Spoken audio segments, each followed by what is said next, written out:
What's going on YouTube? Welcome back to the channel.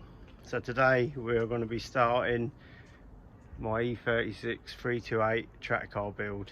Had a week off. I had a little holiday out to Spain with the missus, so that's why I didn't get a video last week. Nice and relaxed and well up for getting stuck into this touring saloon. Sorry, I've got a track day November the 4th, so this build's going to be done over a few sections. So to start with, I'm just going to do just basic sort of loose track car build. Bucket seats, I've got some brakes for it, I've got some sticky tyres, hoses, got an M50 manifold. I'm going to stick all that on to start with, go out and do my first track day, sort of a shakedown to make sure the engine's going to be all right, blah blah blah, and then just go from there. Car will be repainted in the end. I spoke to my boss at work, he's going to let me paint it, and then it'll get a cage and all that sort of good stuff. So I will show you what I've got for it. I doubt we're going to get everything done. I did make a couple of little videos last week. I got back from Spain on Saturday, and I had the German Car Festival Sunday.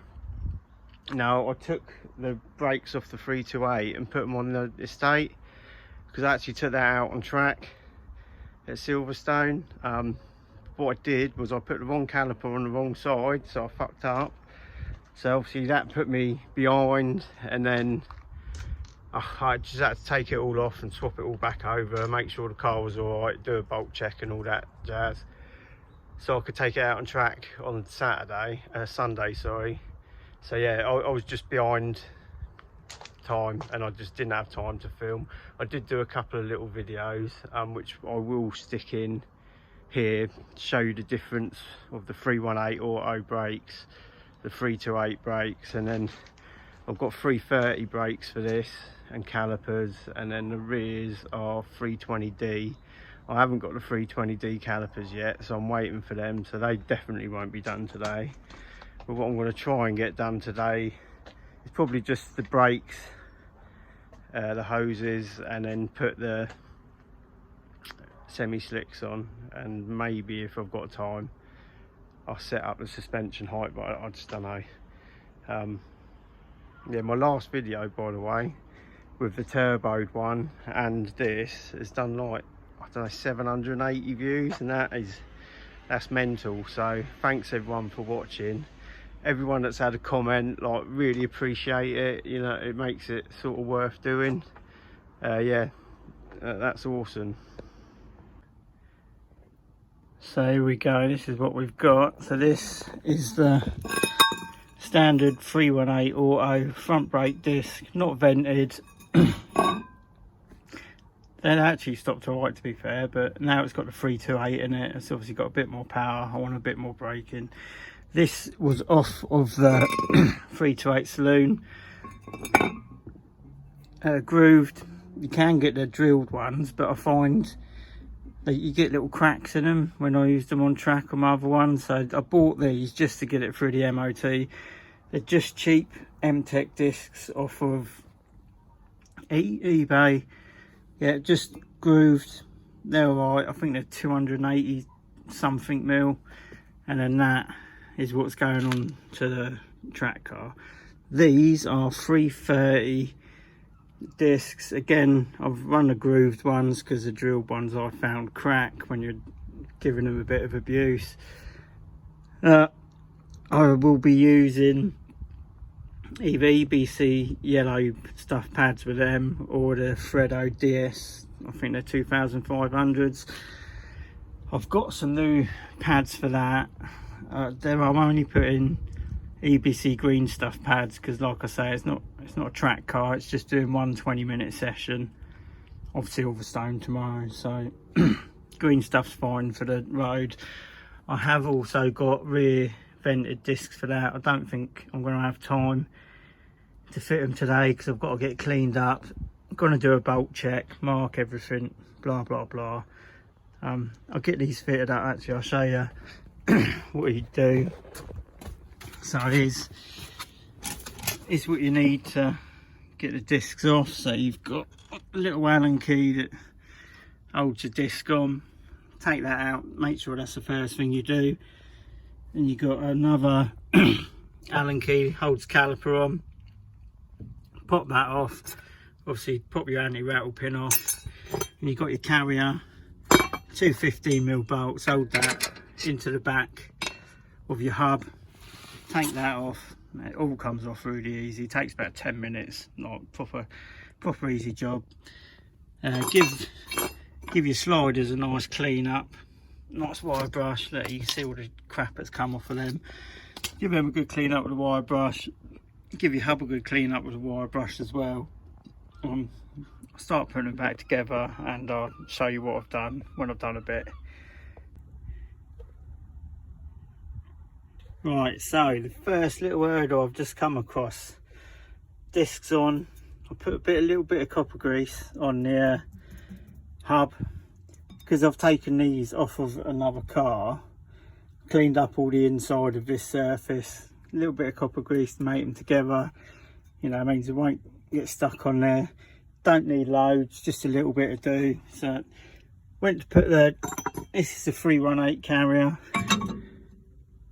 It's not wide enough for the disc, so if you're going to upgrade your 318 or 316 discs to 328 ones, you are going to need the wider carrier. Now the hub is the same, and I've put that up to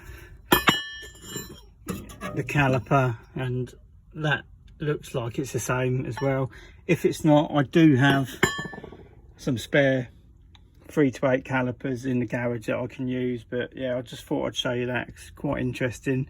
Well, it's not interesting, but if you're doing this upgrade yourself, you're going to need the carriers as well. So there you go. So when you're putting your pads in, you've got two different types. You've got this with the big clip on, that goes into your caliper, that pops in the hole in the middle, and then you've got this one, it just goes in your carrier like that. Bosh. So I put a bit of anti-seize on it. I put fucking way too much on there. Give that a bit of a wipe off. You don't want shitloads on there.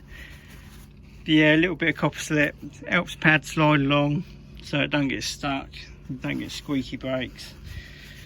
Yeah, proper easy. Again, takes only a couple of minutes. This is the sort of thing you can do at home, you know, whether you're skilled or semi-skilled. Just when you do take your car for the first drive, make sure you're on the brakes and don't do what I'm doing. Don't let it hang, because it's not good for your brake hose. But that'll just slide in there nice and easy.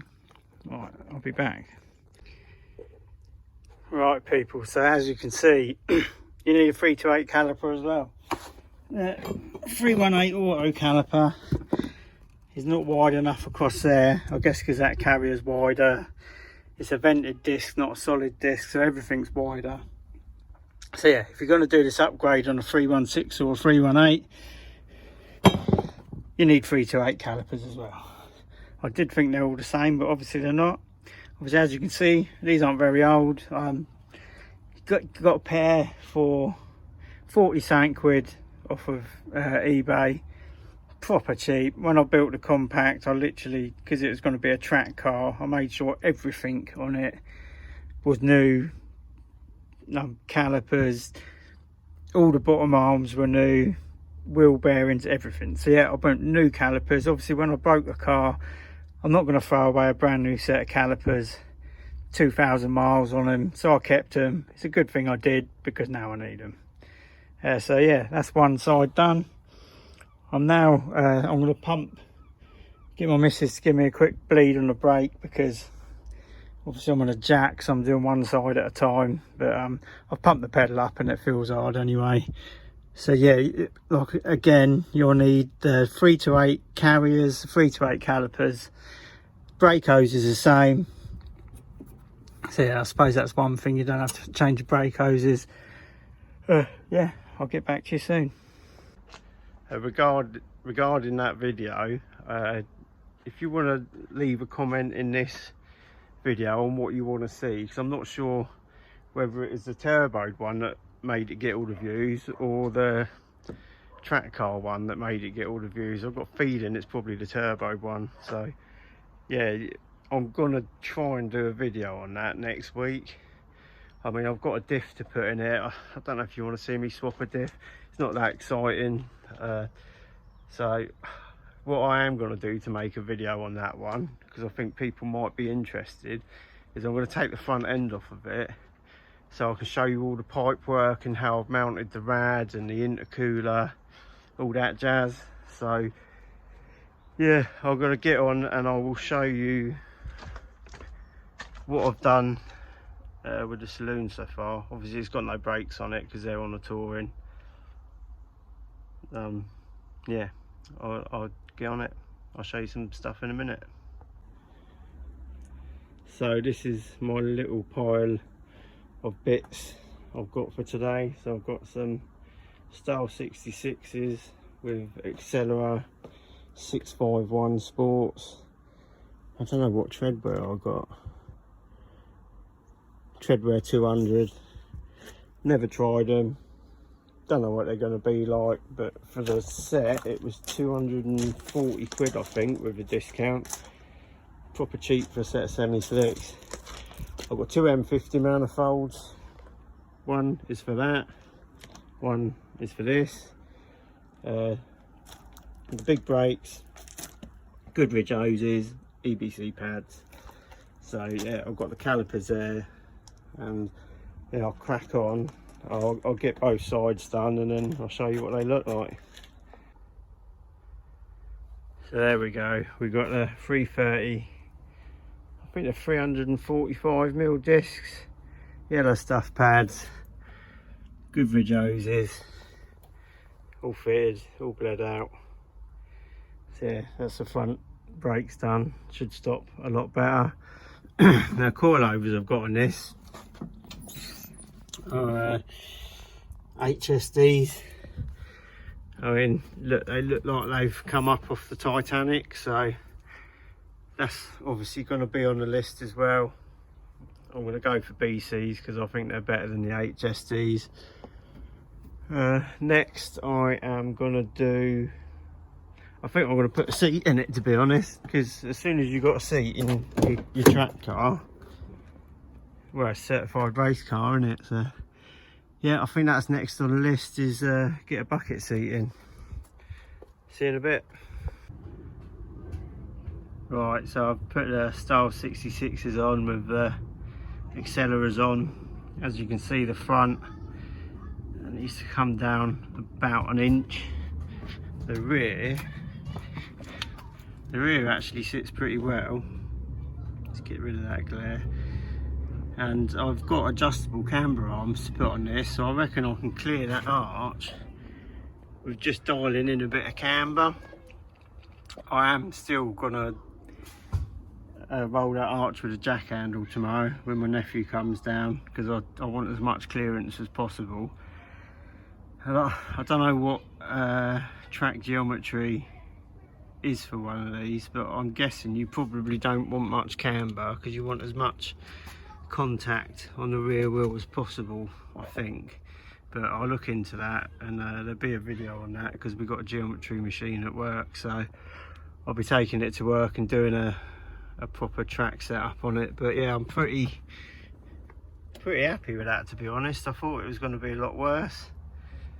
But these are a 235 4017 on a 9-inch tyre, so to have it not sitting on the arch is pretty good.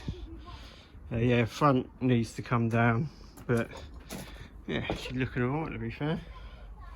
Happy days. Alright, let's get on this seat. Seats are a fucking nightmare to fit. I'll get everything out and I'll show you what bases I've got, blah blah blah. Right, this is what I've got in terms of bucket seats. So TRS, that's a new one, still in date. That was my driver's one in the compact, but that is going to go in the passenger seat. And then I've got this old school OMP that my dad gave me, proper old, but it actually fits me a lot better, so I slide around a little bit less. Passenger seat, just going straight on them bases. Driver's seat, I've got a Born to Drift mounting thing. It's got mega adjustment on this. The reason I went for this is because in an E36 you actually sit off centre to the steering wheel, so by using this base you can adjust it to where you want to be and you can sit centre to the steering wheel. So yeah, that's why I went for that one. I do have one for the passenger side, but they're absolute nightmare to fit and I can't be asked to fit it, so yeah, I literally just stick it on them with some nice washers and that's all good. I will get a seat in and then I'll show you it. Right, we've had some good progress, got the seats in. Total pain in the butt, hate fitting bucket seats, but they look pretty good, so I'll show you where we're at on the interior. So there we go, both seats in. I did know I said I was going to put that seat in here. I did put that seat in here, but all this, I marked everything, so when I put it back in it just bolted a lot easier. So I bolted that seat in there, sat in it too far away, so that seat actually mounts different to this seat. So I couldn't be asked to take all that out because it's an absolute nightmare, so I just put that seat back in. Now the harnesses, they're not fitted yet, so I've got these eyelets and mounts. So what you do is wherever you want to mount your harnesses, now harnesses you've got to mount them up high, so if you do have an accident, if your seat belt's like that, it's going to compress your spine, so you want your seat belt like that, so when you fly forward it don't compress your spine. So yeah, I'm gonna have a little look into where you basically just drill a hole in wherever you mount it, and that goes on the back, spreads the load. Yeah, but I thought I'd sit the harnesses in there so you had a good idea of how it looks, and yeah man, that's pretty cool. Like I said, certified race car now.